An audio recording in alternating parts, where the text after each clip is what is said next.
I'm Stephen Janiszewski. Welcome to Book Talk. Today my guest is writer David Lee Summers. Hi, David. Hey, Stephen. How's it going? No need to stand on formality. Feel free to call me Dave. Dave. You're an observing assistant. Yeah, basically working as an observing assistant has been my day job, so to speak, for 15 or so of the last 20 years. I don't know what that is.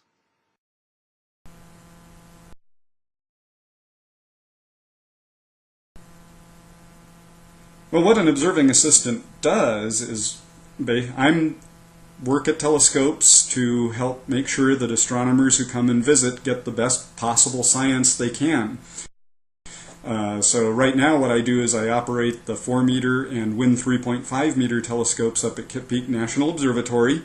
And when an astronomer comes, I point the telescope to their targets for them, make sure they're seeing the object they want to see.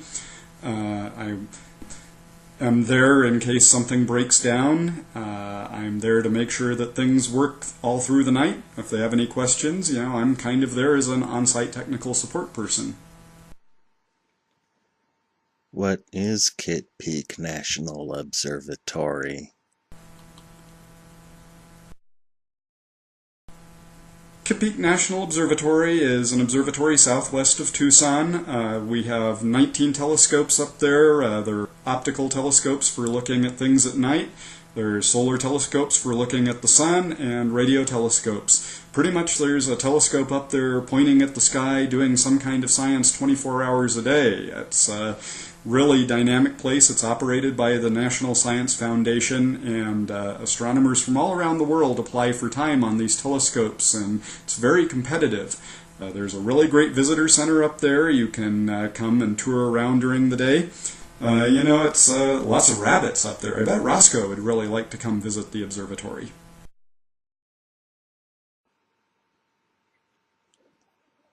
I wish I could grow a beard.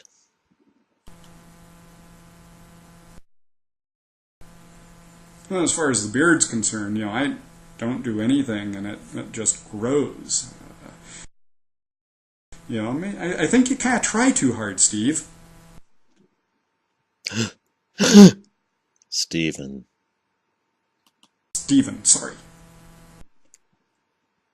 You moonlight as a telescope operator. Yeah, basically, like I say, working as a telescope operator is my day job. I write the rest of the time, and kind of moonlight, so to speak, as a telescope operator. Do you look at stars? Oh yeah, we look at stars all the time. Certainly right at the beginning of the night, it's pointing a telescope to the stars is the way we calibrate things at the beginning of the night. Oftentimes we look at stars for the science. We'll point a telescope with a spectrograph at a star just so we can get the chemical signature of the star and understand it better. So yeah, we look at stars all the time. Does moonlighting have more significance in astronomy? I don't know that moonlighting has any more significance in astronomy than anything else, other than maybe the fact that we see the moon a little more often than people in some other jobs.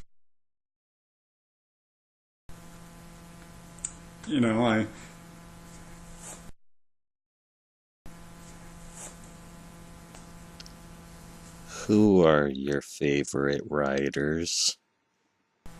I have really quite a few favorite writers.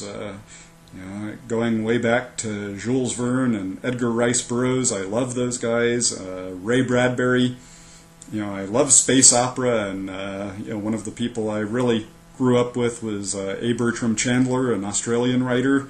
I've been reading a lot of steampunk lately. Sherry Priest, Richard Harland are both really good writers I really like to read. A lot of good people, a lot of good writers I really enjoy.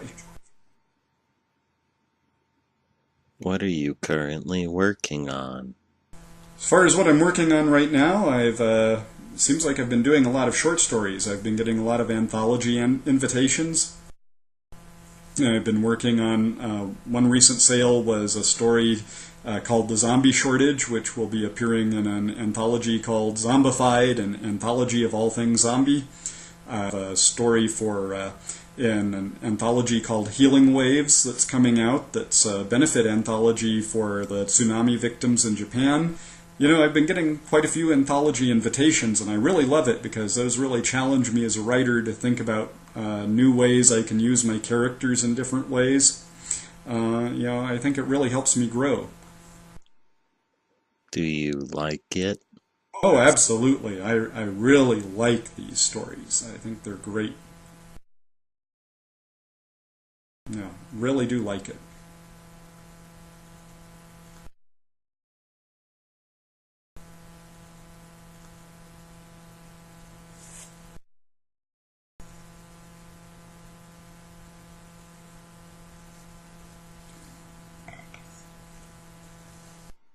Do you ever write about penguins?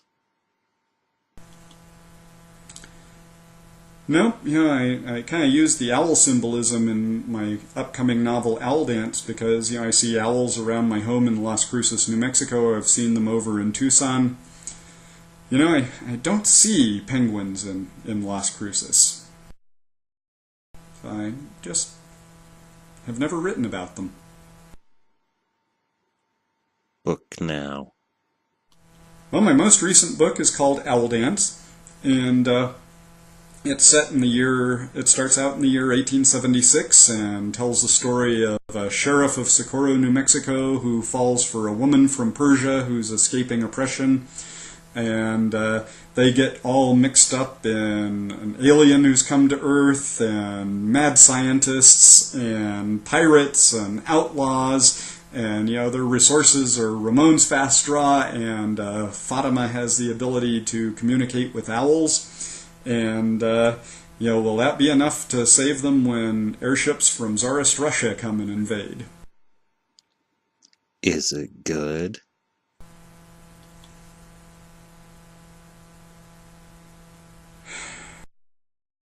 No, no.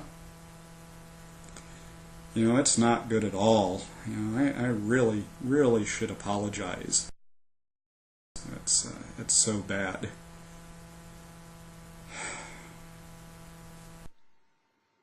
I haven't read it. Roscoe said it was, I believe the word was tasty. Wait a minute.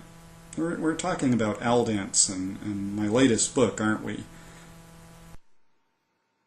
That's No, that's good. That's great. You know, people should definitely check that out.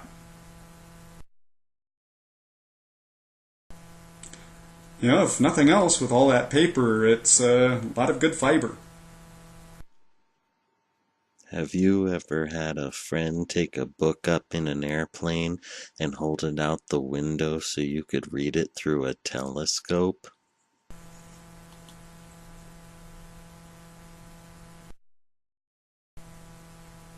No, never had a friend take a book up in an airplane and hold it out the window.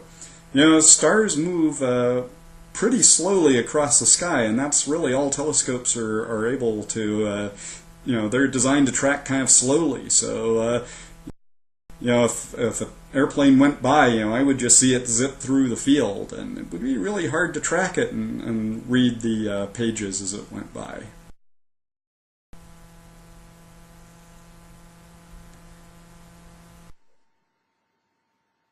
We're all out of time. Well, it's been a real pleasure, Stephen, and hope we can do it again sometime. Thank you, Dave. Thanks for having me on the show.